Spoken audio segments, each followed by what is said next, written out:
Good afternoon, everybody. Welcome. I'm Mary Haynes. I'm the administrator here and the president of our organization, which you likely know are two campuses here on Newburgh Road, and we're also in Clifton. We are what would be considered a nursing home, or what could be considered a rehabilitation. We call it recovery to home center. We have personal care, which is kind of like assisted living, and we have some independent living at our Clifton Center. So we're happy to welcome you. Can you hear better? Better. If I stand A little better. right on top. Okay? Thank you. Maybe like this. Oh, yeah. Okay. Perfect. Thanks for the feedback. That's really one of the reasons we're excited about having you here at these sessions is the feedback that you provide. We are very proud of what we do. We think we're good at it, but we can always improve. So we really like to hear from you, the people that live in the community, and we like to hear about these education sessions that we're having.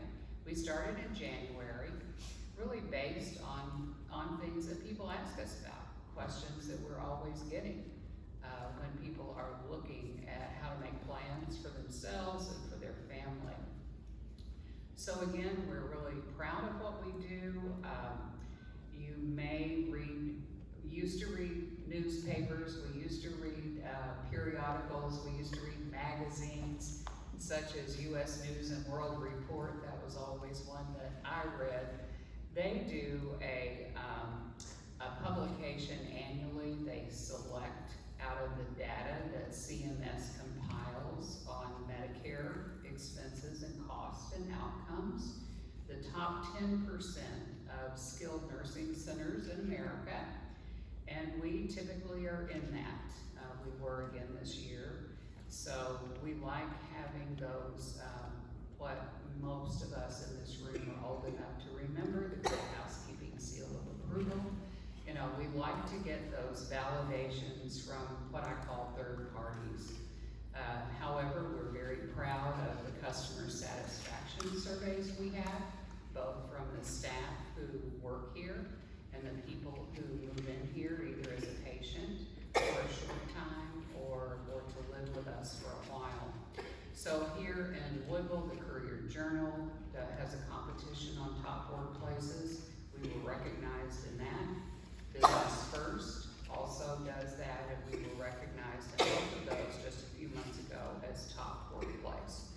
We do that again for approval because we care about what we do. We don't want you to hear it just from standing at a mic. We want you to have some evidence where you can feel comfortable in a place like ours. So thanks for being here today. I want to introduce you to these two faculty members from Bellarmine. Bellarmine, I can say after 21 years here at Nazareth Home, they have a great physical therapy department, and they made an investment some years back in really focusing their department on adults, older adults who are recovering. And I'll tell you, that's different, and it's also great. So we're proud to have them here today. I'll introduce you to Dr. Dawn Hall-Bibb. Hall-Bibb. H-A-L-L. Okay, this is Dawn. And Dr. Julie Hartmann. So they are expert at what they do. They research, they teach, and I can tell you their students, their products are really great. So I think they're going to get y'all moving. I'm told you might have to do a little moving around. So settle in, and we'll have about 50 minutes of them telling us what we need to know. So thank you all for being here.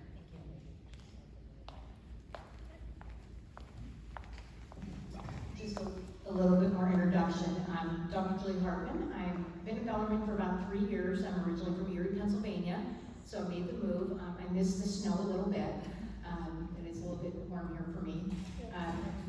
My primary interest is working with older adults and through teaching, as well as I'm the director of the geriatric residency program in Bellarmine. Good afternoon, everyone. Good afternoon, everyone. There we go. I'm Dr. Dawn Hall-Bibb. I've been at Bellarmine for about 9 years now. My primary area, I'm a generalist, so I don't specialize in anything. I like to think I have a little bit of knowledge in everything, therefore I'm useful wherever they need me.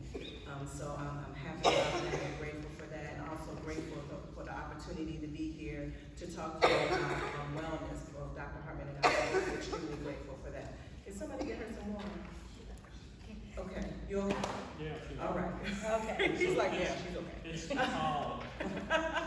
So as mentioned before, we are physical therapists, and I just want to kind of ask the crowd, do you know what a physical therapist really is? Because we do come across people who may know but may not know. So first let me ask, who has had physical therapy before? Well, this is a first. Well, amen. So if you haven't really put it together yet, physical therapists are movement specialists. And so anything that can impact your ability to move is our business.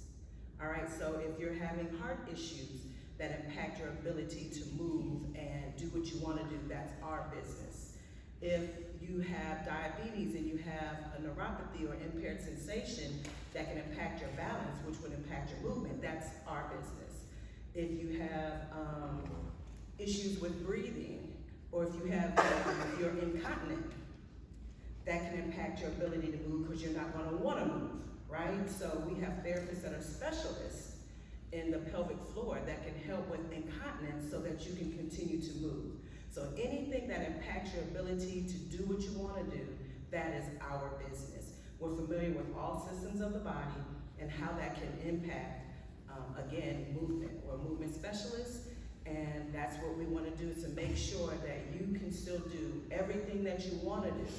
And that's our goal, to making sure that we can get you to where you want to be, to continue to have the life that you want to have. So, with that being said, we're going to come to you and talk to you about the components of wellness. Oh, wait a minute, I forgot one thing. Did you know, tidbit here, that in the state or the Commonwealth of Kentucky, I'm from Illinois as a state, the Commonwealth of Kentucky, that you can go see a physical therapist without a physician's referral? Did you know that?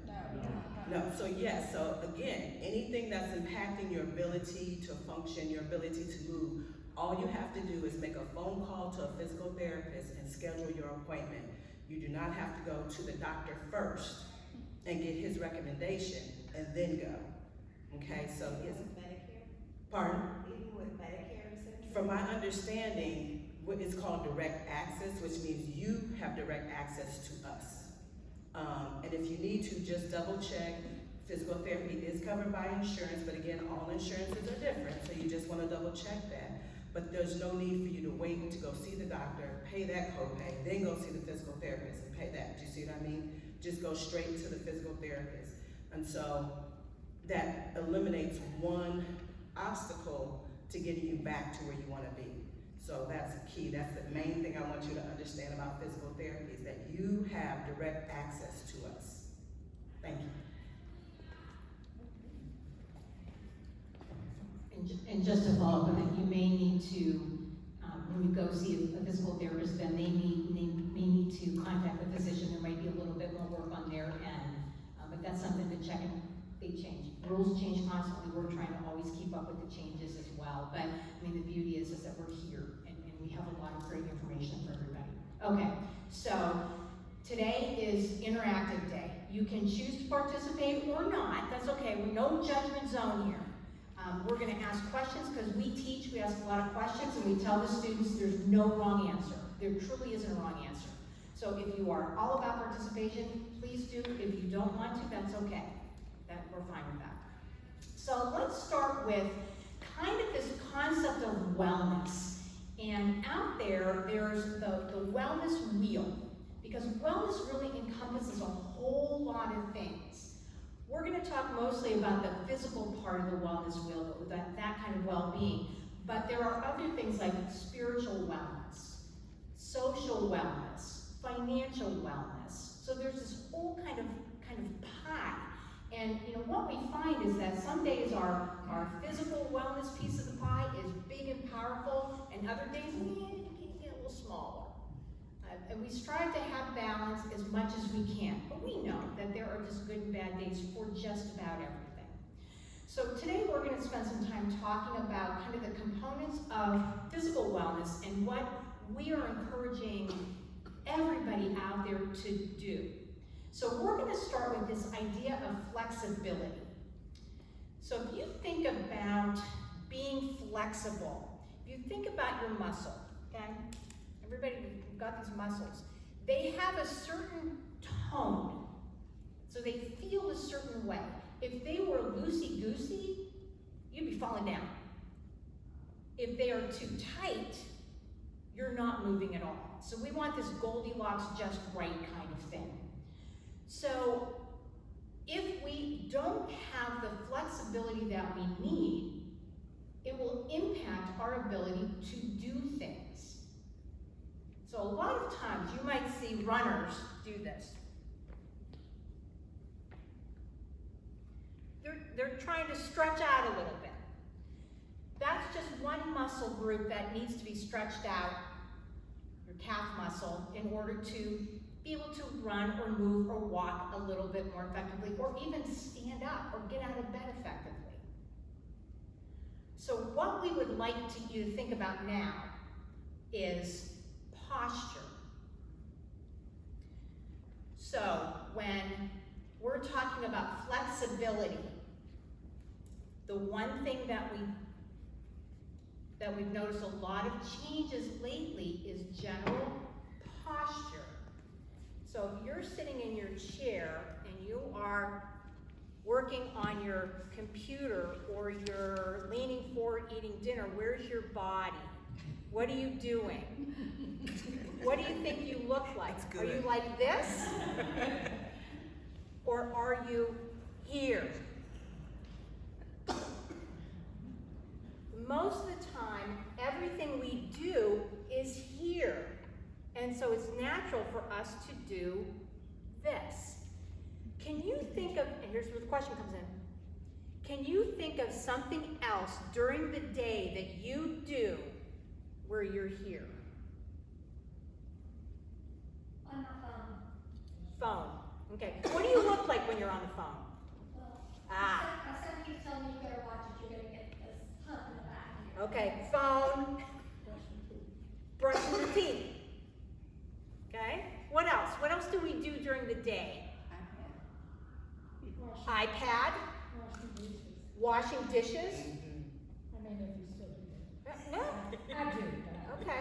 So it's going to depend on where that sink is, right? If that sink is way down here, for me, it's usually up here. Can you think of anything else? Reading. Oh my gosh, yeah. Especially like people, I still like a good book, and so it's, depending on how heavy it is, it depends on where I'm going to be. Okay. So there's a lot of things that happen during the course of the day that put us here. One thing that we would like you to think about is just sitting up straight, working on posture by pulling your shoulders back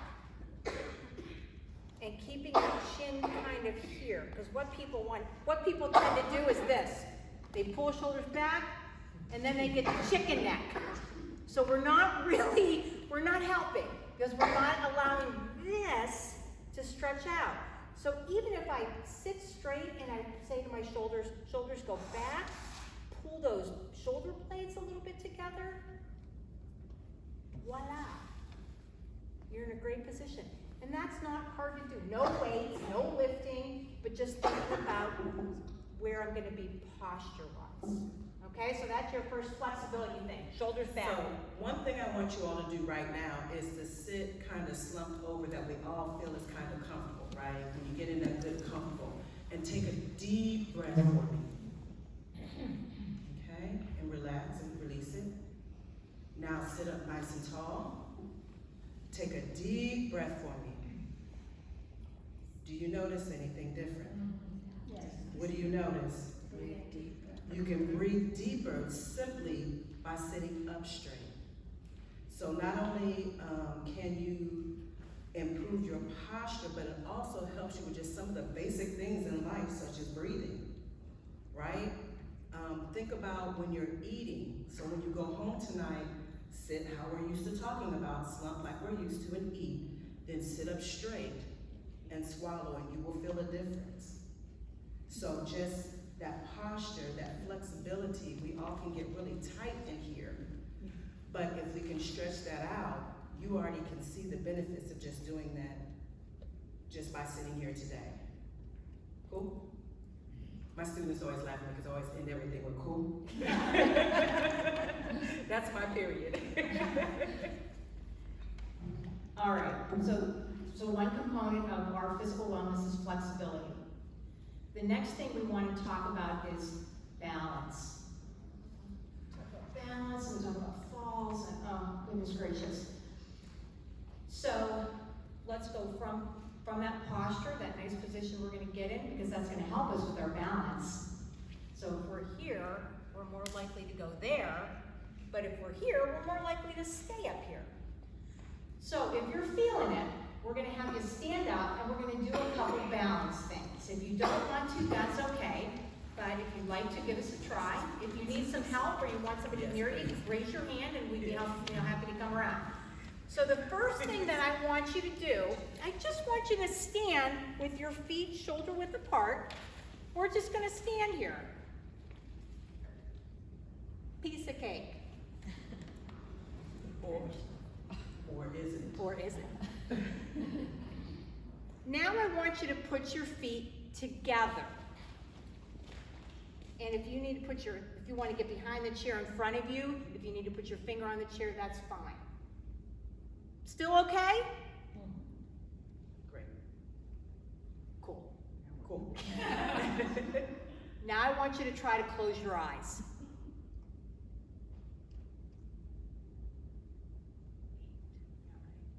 Anybody feel anything? Okay, open your eyes up, because you know what we're seeing? Woo! And some of you all can feel that. As soon as you close your eyes, you can feel like, oh, wait a minute. Yeah. So are we actually moving like that? Yeah. And I'm exaggerating a little bit, but you should feel a little bit. Your ankles, flexibility is why it's so important, need to do that. If they're not able to move, they're not going to allow you to fix your balance when you feel yourself getting off balance. Okay, now let's try something even a little bit harder. Let's put sort of one foot in front of the other, but not all the way. It's called half tandem standing.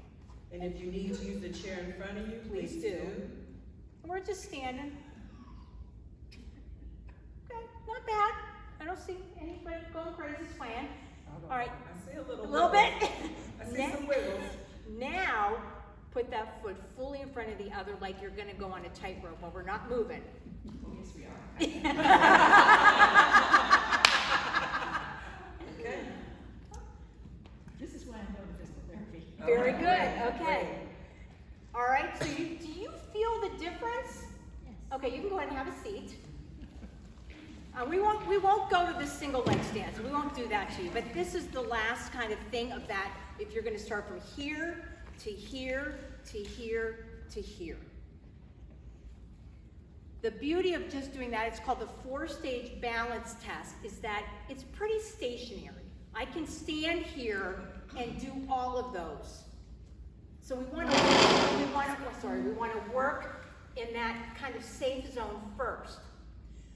But here is the issue with balance.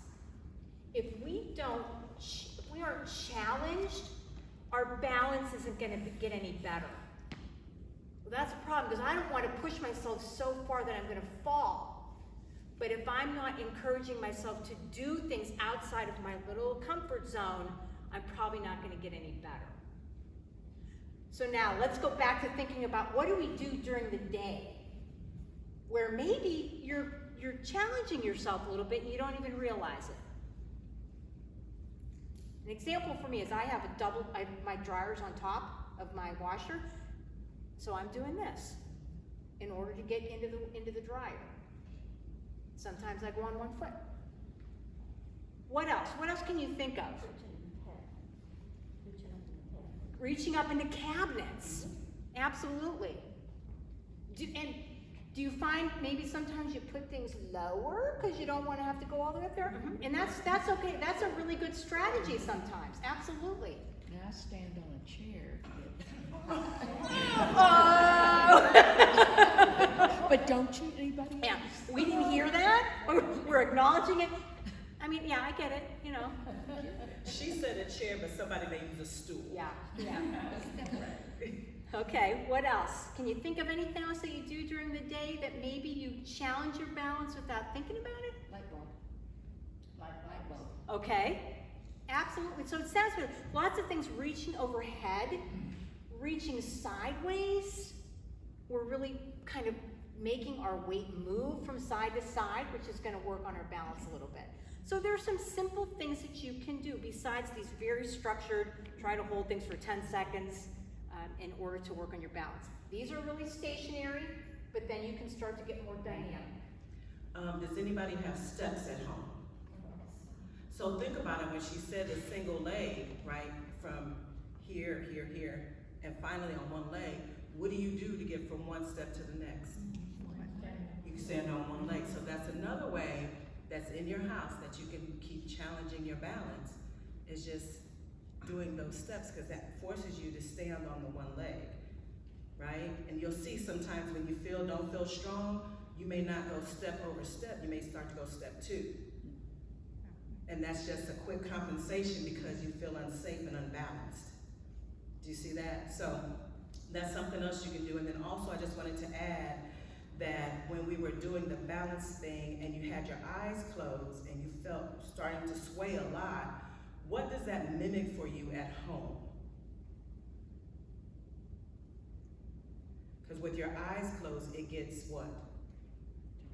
Dizzy. Okay? It gets dizzy and dark, right?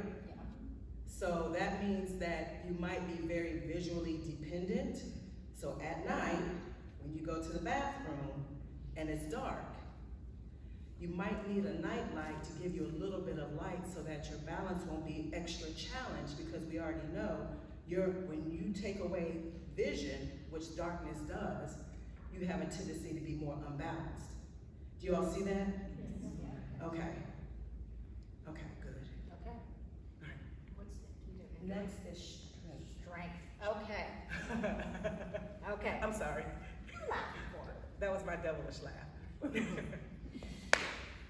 So the next component of this 4 things we need to do for our physical wellness is strengthening. And that's probably the one that most people are familiar with. We always talk about, we need to get stronger, I'm feeling weak, I need to get better at lifting things. So certainly, things around the house that you're lifting and moving is a great way to do some easy strengthening. People will say to me, well, I can't go to the gym. You have to go to the gym. There are so many things that you can do without having to physically go someplace. So we're going to have you try this. Again, if you want to, that's fine. If not, that's okay. It's called we're doing 30 seconds? We can, sure. Do 30 seconds, okay. Okay. So this is the 30-second sit to stand test. So hang on. You're going to stand up and sit down for 30 seconds. So if you can, while you're doing that, try to count how many times you're able to do that. And we're going to keep track of the time. Ready? You're really not supposed to use your arm, but if you need to, that's okay. Sorry. Okay. Are we started? Oh, wait a minute. What? So they are ready to I know, I see that. Just so I know everybody has the same 30 seconds. Okay. All right. And go. Go.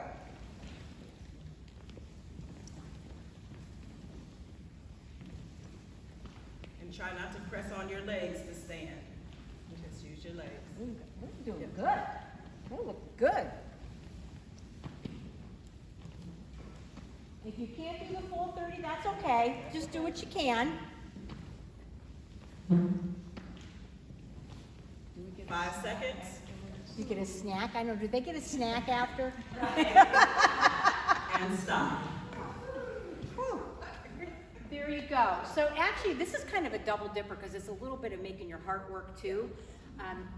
But the beauty of this activity is it gets all the leg muscles and actually some of that core. You always hear people talking about my core is so weak. Well, getting on the floor and trying to do sit-ups might not be the best approach, but this is one way where you have to stabilize in order to stand up. So you're sitting watching TV, you need a little bit of a break, 30 seconds sit to stand. Easy strengthener. Well, I shouldn't say easy, I apologize for saying easy. It's a great way to work on strengthening in your legs. Okay? It might not be easy initially, but we would hope that it would get a little bit easier for you to do. Does someone have a question? Or, Are we gonna add anything? well, yeah, What are we gonna just about lower extremity strength then. add? Go ahead, add.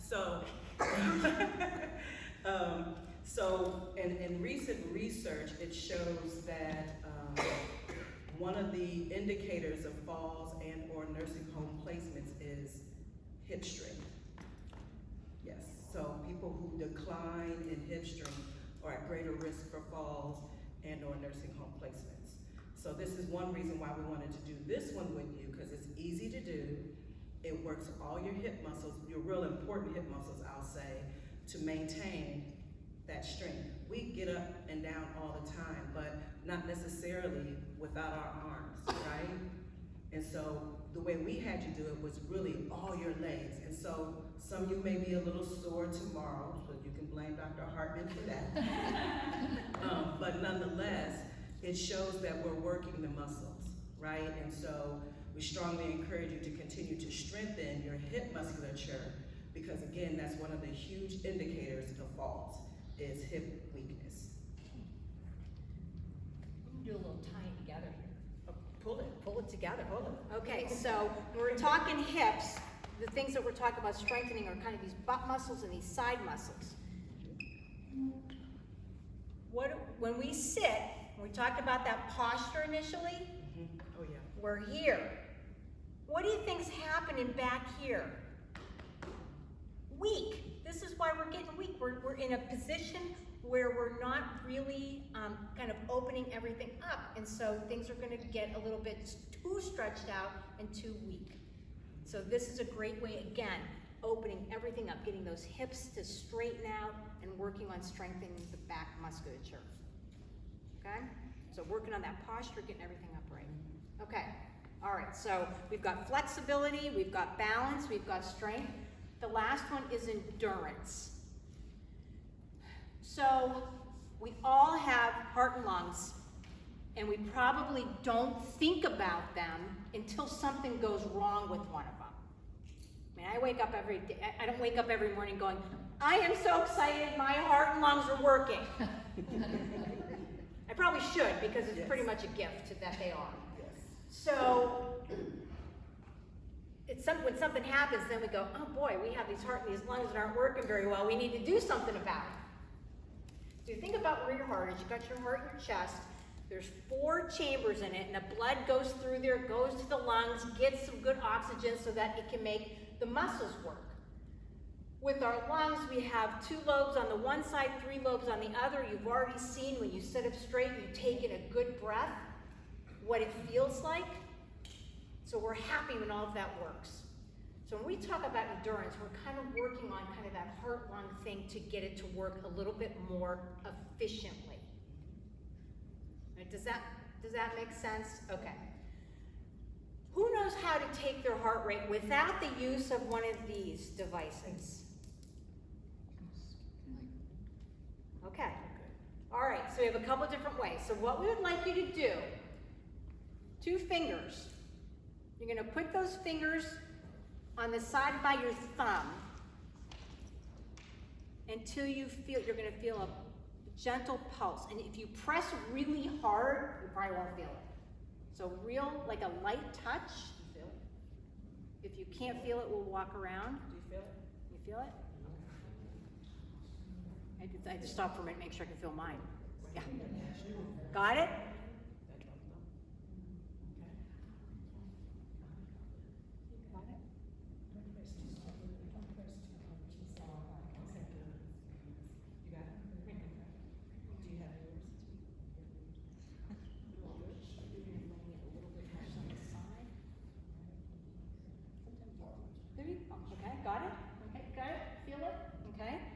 So easy way to just get a sense of what your heart rate's doing, and you can count that. So maybe when you get up in the morning, you just take a check and see what your resting heart rate is. What's my heart like in the morning when I wake up? Did I rest really well, and is my heart going along really nicely?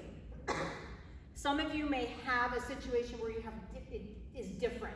It might go thump, thump, thump, stop, thump, stop. And you probably are having a doctor work with you on that if you have some changes in your pulse rate. The other place that people check is in their neck too. If you have a hard time getting it in your wrist, that's a great way to do it. Okay, so everybody has that. Let's go ahead and just measure for 30 seconds. Oh, sorry, Get on my job. timer. And make it easy. Start.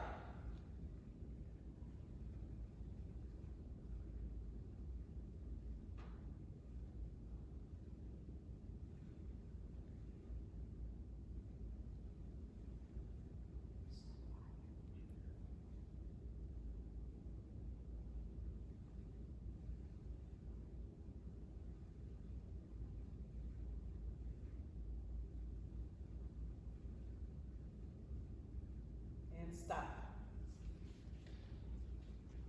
Got that number in your head? Now you gotta multiply it by 2. Who knew? Yeah, go ahead and multiply that number by 2. What numbers did you all get? 80, 80, 56, 80, 60, 50, 90, 66. So variations from 50 to 90. Okay. All right. And it's things will change. So if I had a really lousy night's sleep, my heart rate's probably going to be a little bit higher. If I drink a lot of caffeine, guess what's going to happen to my heart rate? Yeah. So don't get all worried if like one day it's good and the next day it's crazy. Think about what you did during that day that might impact it. It's when it's really, really high that we start to get a little concerned. Okay? I would say when it's really high unintentionally. Yes. So if you're just relaxing and it's up to 120, then I'm gonna say, why is my heart rate so high? Now there are different reasons. Some of you all may be on medications that naturally lower it. You have, there are a lot of reasons why it could be lower. There's a lot of reasons why it could be higher. Stress, of course, is going to raise your heart rate, right? So, and then like she said, if it is higher, you wanna think about what's really going on, because something could be going on that's making it act as such. So just kind of don't get alarmed quickly. Just think about what's happening. Did I just run in, you know, to does the white coat make you nervous every time you go to the doctor? Because you know you always get bad news. So you're ready for it to come, but your heart rate is now up because you're anticipating that. So there's so many different things that you have to consider that can, like she said, have an effect on your heart rate with that. So we're gonna do Something a little bit more. yeah. So one thing I want to also add is the heart is a muscle, right? So just like any other muscle in the body, if you don't exercise it, it doesn't maintain its viability, right? It doesn't maintain its strength. The heart needs oxygen just like any other muscle in the body. So we use heart rate to determine how well we're exercising our heart. So we're gonna do, so you all know your initial number, right? What kind of light activity you wanna do? Just sitting marches? Okay. Yeah. Or you know, we could do something with the arms, because we know that's gonna raise There you it. go. Okay. Yeah. All right. We want to do just We could do like a jumping jack, okay. a sitting jumping jack. Okay. Come on. This arm doesn't go up there. I know mine, either of mine do. We'll do it for 30. 2 physical therapists whose arms don't move Yeah. all the way. You got 2 therapists that need therapy. I can do this arm. Does your right arm work? No, it doesn't. All We're right. getting better now. How's that? So you're gonna sit there, yeah, and you're gonna act like you're doing a jumping jack. Yes. And we're gonna do that for 30 seconds. Ready? If you want to, and go. Go. Jumping jack, jumping jack. And if it hurts, if you get short of breath, you stop. Okay, this is just a, We should have had music. I know, you could sing. Dun, dun, dun, dun.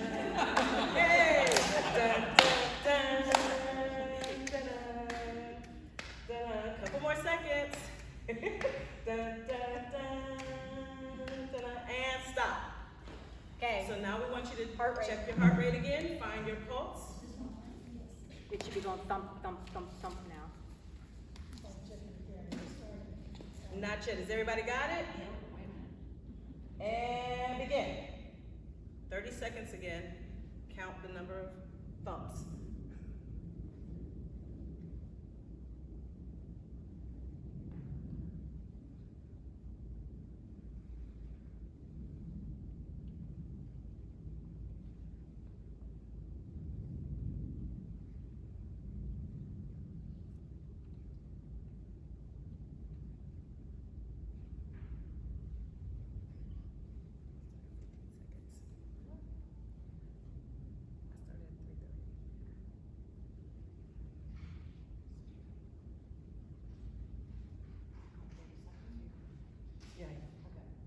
And stop. Then multiply that by 2. Did it change at all? Yes. Did it go up a little bit? He said, oh yeah. It went up a little bit. One thing I wanted to show you is that sometimes just to get, and again, we want to exercise our heart intentionally. Okay, so doing light activity as such is enough to get your heart rate to increase, which means we're exercising our heart. We do expect it to go up, especially when we do some arm stuff. And it can go up when you do some leg stuff as well. So you can see how you don't necessarily have to think about going to the gym, getting on a machine to exercise your heart. You can just do that while you're watching the basketball, football, your grandkids, the soccer game, I don't know, your judge show, you know, and you can just do that. And it's enough to get your heart, starting to get your heart exercised. Yeah. So while we're here, when I say the word exercise, how does that make you feel? Good? We got one good. One good. Good? Good. Nobody's like me? I am. Thank you. Hearts to you. I hear the word exercise and I'm like, pisha.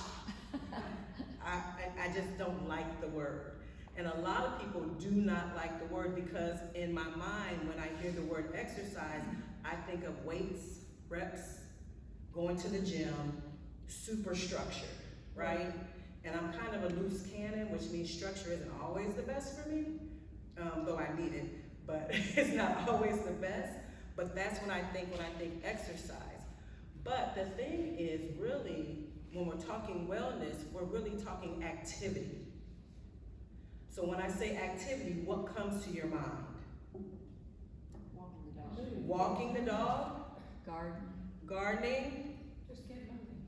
What's that? Move. Just move? What else? Vacuuming. Vacuuming? Mowing the grass? Running the vacuum cleaner. Running the vacuum cleaner? Chasing those bad grandkids? Playing with the grandkids?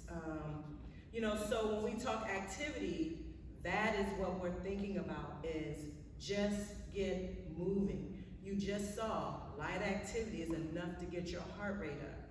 And so oftentimes, I hope my mother never sees this because I'm about to call her out.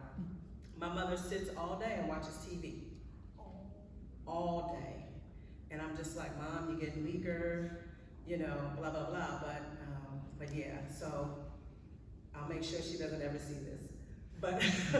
But you just gotta keep moving. So if you like dancing, start dancing again.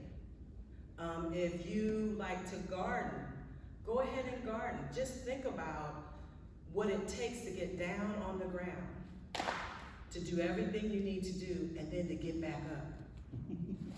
Right?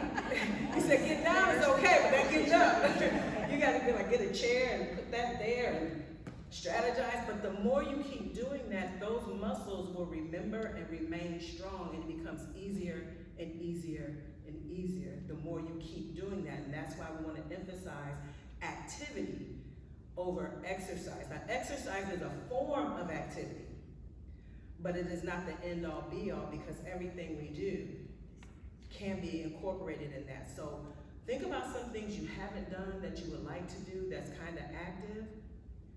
Walk back into it slowly, but get back into it. And if you're struggling with, I don't feel safe, or my balance is off, then you come see the therapist. We'll get your balance right so you can do those things that you want to do. Do you see that? And again, during commercial breaks, why not? Get up and turn your music on, and nobody has to see you dance off beat, right? Maybe your spouse, but they should dance with you. Just stay active, because that is what is going to help you maintain your strength, maintain your flexibility, maintain your endurance, and just overall maintain your wellness with that. Anything you wanted to add? So now we want you to think outside the box for a minute. So you named some really nice things that you can do for activity. What else? What other things? Like, think about what you do all day long and add one thing for me. And I'm gonna give you an example.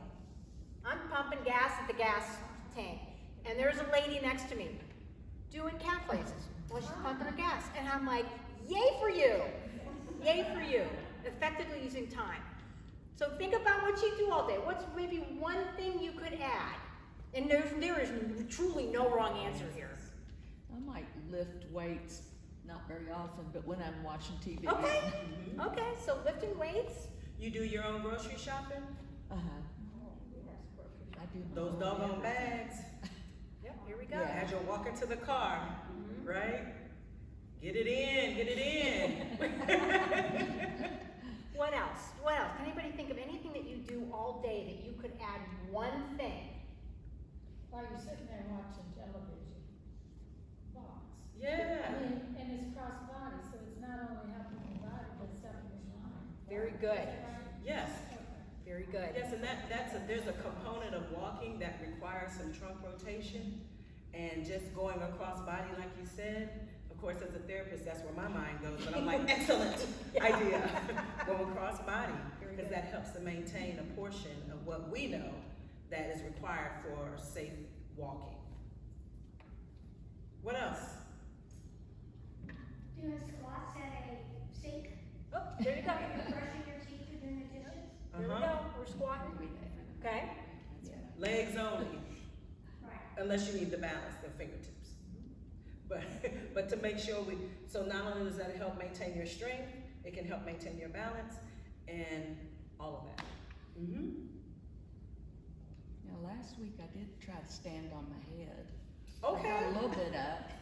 Okay. Okay. I'm gonna go with it. Wonderful. But I think in a lot of ways, I applaud the curiosity to just do that. Be like, I wonder. And I don't know if you were using the wall or you're just out there. Using those things. Yeah, okay, My push legs up, and yes, knees. but that's where she wants to go, that's great. Grab a friend with you next time and do it. But yeah, just to be able to, like I said, I'm a little loose cannon at times. I'll be like, oh, I haven't done that in a while, let me try it. Knowing I shouldn't be doing it, but I'm like, can't do it, that's okay. At least I tried. But you're exercising probably even different muscles that you haven't really used in a long time, which is fine, which is awakening. Yeah, that's great. So watch this. You gonna stand on your head? No. Oh, okay. But thanks for asking. Just this small area here.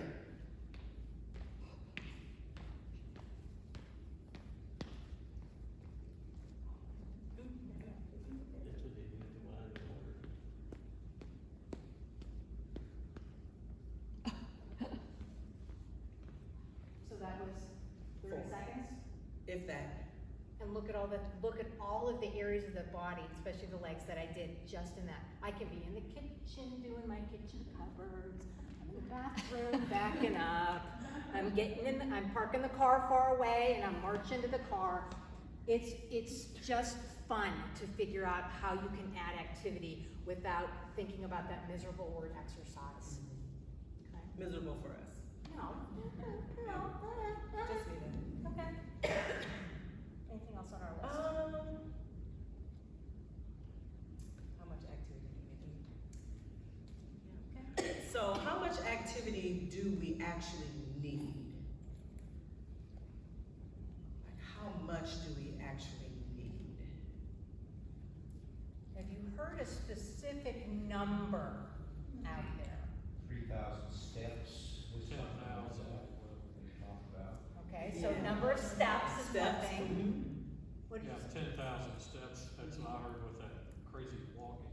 okay, He said crazy. 150 minutes. 150 minutes.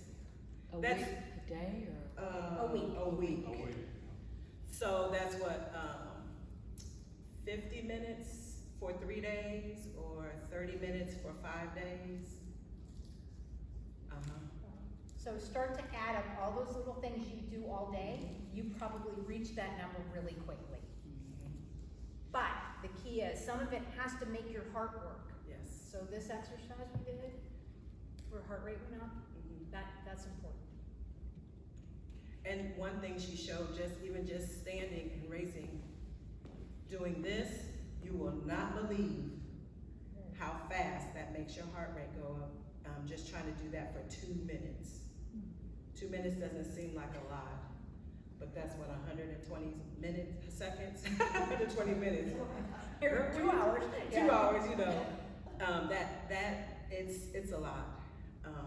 And just doing that. And if you can't do it for 2 minutes, start out at the 30 seconds and then progress up, because you know when you progress up, what does that then mean? That your muscles are getting stronger and your heart is able to endure that. So you're working on your endurance, you're working on your balance, because it's a single leg, right? You're working on your strength, and it's just a really simple task that you're doing. And so what we want to make sure you understand is, this does not have to be difficult at all. This is stuff you can do at home. If you have grandkids, have them do it with you. And it's not expensive. You don't have to pay a gym membership. But it's what we need, again, for wellness. Just to stay strong, to stay healthy, to have good wellness. So, what else? Any questions? What are the questions? Yes, sir. Oh, When you're doing this, how long before you'll start noticing a difference? I mean, I know it'll vary with individuals. Yeah, it will vary. Some people may see a difference within the first week. Some may a little longer. I think usually, depending on how often you're doing this, if you're doing this every other day, you probably still should see something within like a week or so. And the difference may not be huge. Like if you do this for 30 seconds, then you recognize by the end of the week, oh, I can do it for 45 seconds. That's the difference. That's the positive. Do you see what I mean? So we acknowledge and applaud the small changes, because it shows the ability to make the great changes. We just have to stair-step it to get there. Do you see what I mean? Yeah. Yeah, so you can start to see some changes relatively quickly with that. It doesn't happen like that with everybody, but we always encourage, don't give up just because it doesn't happen in your time frame. The thing is that you're doing it, it's going to come, and we just have to be patient with ourselves. Was there another? Heart rate, is there kind of a standard, a normal heart rate, maybe vary from 40 to 60 or something? Is there something that you people, like people kind of tell people that's way too high, or that's way too low, or something like that? so I mean, I don't want to use the word normal, but that is 72 beats per minute, like a resting heart rate. Would be a good rate. to Right. think about. Right, and then if you look in your pamphlet, in the Bellarmine booklet, there is a target heart rate information piece. Depending on what percentage you wanna work, if you wanna work kind of easy, you're only gonna work in like the 60% range of your heart rate, and then all the way up. But yeah. And this will also help you get an indication of how hard are you working your heart, right? So there's a little bit of math calculation that's going on here, but so there's a target zone, but if you do the exercises and your heart rate goes up, you know, you can then figure out what percentage are you actually working your heart at. You can figure out if you're working it lightly or if you're doing maximal, you can figure all that out. So you do that based on your own heart rate that Yes. you've taken? Yeah, you got that resting heart rate. You Yeah. just- So the resting is what you did when you're just sitting here. And then once you do your activity, you take your heart rate then. And then you just figure out, is this new heart rate 60, 70, 80, or 90% of my resting? So if it goes up, if your heart rate has gone up 60%, 70%. So it's 60% more than my resting heart rate. So you probably have heard there's a 220 minus your age thing to get your maximum heart rate. And we really can't work at our maximum a whole lot. So that 220 minus your age that's where you're gonna get that 60%. So if my max heart rate is 150, then I wanna work at say 60% of that and multiply 0.6 times that 150 to get the rate. And it's gonna be like 80 to 90 beats per minute. It's not gonna be that high. Right. Okay, it's sometimes a little confusing, but, And to be honest with you, if you know how to Google, just enter in your number and it'll tell you. We give you this and just then so no you math.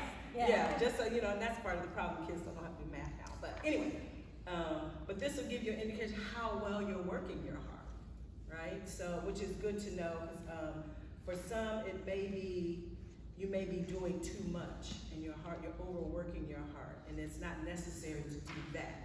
We just want you to probably be more around the moderate area. But there is a calculation, a maximum, or like your heart rate calculator, and it'll let you know how many beats you should be at to work your heart at a moderate rate, and then that's what you kind of strive for. Because then you can adjust your activity. Yes? He was. What is the consequence of not paying attention to what you say and you kind of just make up a lie? These are adults, just slouching around, you know, just walking. As we get older, we go slower and slower. What's the consequence of that person versus somebody does kind of what you guys tell us to do? Like serious medical problems? You know, again, it's always going to vary on the person, but just as Dr. Hartmann mentioned, let's say like you start to lose flexibility, say in your ankles, right? Then when you're walking in the grass, because you're at a family barbecue, and you step on uneven surfaces, and your ankle doesn't adjust, then that means you're probably gonna have an ankle injury. Do you see what I mean? Because it's not flexible enough to go with the adjustment of the uneven terrain. Do you see what I mean? So things like that, if you don't maintain your strength, if you happen to fall, how do you get back up? You don't have the strength to do that. So now you're just on the floor praying somebody comes to find you. Do you see what I mean? So it's not that, I think the risks just become a little bit higher if you don't maintain as much. Now, as we get older, those things become harder to maintain, but we want to do as best we can with what we have. You know, the bathroom is one of the places we always hear people are falling and breaking something. And that's probably the best example of somebody just not paying attention to Yes. prior years. So if you think about it, if you don't maintain your hip range of motion, right, being able to bring your hips up far enough, how you sitting on the toilet? So what do? We go buy a seat riser at Walmart. So we don't have to do that. You see what I mean? So now we can go to, and we want you to go to the bathroom, but now that strength from that 6 inches that you just took away, that strength is now gone. Because you're not exercising the sit and stand in that range. Do you see that? If you don't have the proper ankle range of motion, being able to bring your foot under you to be able to stand now isn't going to happen. So now you got to figure out how you're going to get up. So if you're sitting here now and you keep your feet out in front of you and try to stand up, what's going to happen? you're not gonna get up. So what you gonna do? You're gonna start shifting, pushing up. You see what I mean? You're gonna figure it out, but you're not gonna use like the ankles and, you know, and your muscles the way they're intended to be used, because we don't maintain the flexibility, we don't maintain the strength. Do you see that? So, yeah. Walking is one of the things I think a lot of us like to do. That's probably the easiest thing for It most is. of us. We have exceptions, of course. Yeah. Joints and things, but it probably covers a lot of those things you talked Yes. about. And even the social piece, Yeah. Yeah. walking with somebody. Yes, yeah. And even just like if you all come, you know, this, I don't know if you said this was once a month, but just come together and have just like a walking group. Just that accountability with each other, just knowing that if you don't show up, my walking group's gonna know I'm not here and somebody's gonna call to check on me. Do you see what I mean? Just that, just knowing that your presence is being missed and somebody can follow up with you, but the social aspect of activity is phenomenal. And it's actually one of the things that help people maintain the activity because they're social with it. I guess part of my thing is, I think it's a mindset, and people gotta be motivated. And the consequence of not doing it is kind of a motivator, I would think. Oh, yeah. Hey, I gotta do this, I don't do it, I'm gonna do it for 10 minutes. Because sometimes I think what happens is something bad happens. Yeah. And then people go, oh, I should have. So certainly anything, like we're encouraging you to do anything. So from a physical therapy perspective, we want you to be able to get in and out of bed. We want you to be able to transfer on and off the toilet, in and out of the car. We want you to be able to walk anywhere you need to be able to go.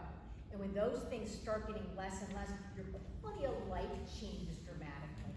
So yeah, anything that you can do to keep your mobility is going to be really important. And that's where I think as physical therapists, if you start to see that decline, then it's time to come see us. So we can figure out what do we need to do to make sure you can maintain what you're trying to do and what you've been trying to do. So yeah, you know, because we recognize quality of life, right? It's, you know, people were just like, I just wanna play with my grandkids on the floor, but I can't get up. So I'm like, okay. And that's what we do. We work on we strengthen those muscles, we practice getting up and down, and lo and behold, they're playing with their grandkids, and just the joy of being able to do that.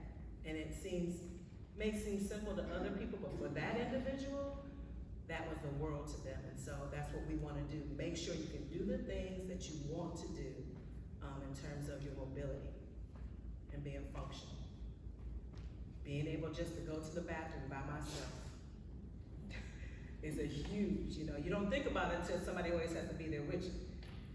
And then, you know, for those of you who have physical therapy for various reasons, you know, just being able to go to the bathroom on your own without anybody with you is like a huge accomplishment, right? So we just wanna make sure we can do that for you and with you. So could we come to Bellarmine for physical therapy, or? We do have a service learning clinic that's offered on Tuesdays and Thursdays when school is in session, so in the fall and the spring semester. There is a list for that, but we can definitely get you on it. And if there's something that's going on, and students basically are treating, but faculty are there to making sure that everything is going as it should. So you're not there with students by yourself. Faculty are basically supervising what the students are doing, but this is a way for the students to learn not only with their handling skills, but also their ability to interact with others. And we actually have 7 clinics. If anybody is a diabetic, and she and I, we work in a diabetic, not facility, but we have a diabetic learning site. And so we talk about diabetic education, activity in terms of helping with diabetes, all that, everything with that. But the one that we have near here is just there on campus in the Allen Hall. And I don't have the number, we'll make sure that we can get it to you. Our cards are in their Okay. folder, so Yeah, they our cards are in your call us folder. or email us, And then absolutely. that way we can get you connected with those individuals who are doing that clinic, just here at the Hobbs Clinic. And so that we can get you on the list. And then we'll start again in September, probably right after Labor Day, that Tuesday, that next day after Labor Day, Tuesday will probably be the first day, and we can get you in and start working with you. Yep, we do. And it is a pro bono clinic, so, just want you all to know about that.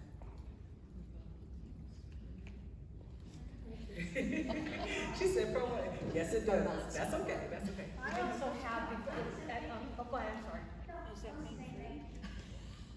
I just wanted to bring, I have some books, if you're interested in, Go Fit for Life, you're welcome to come and take one. So I'll stand in the back with them while everybody's leaving. Question? Okay. No, she just wants to say thank you. She's been wanting to say thank you.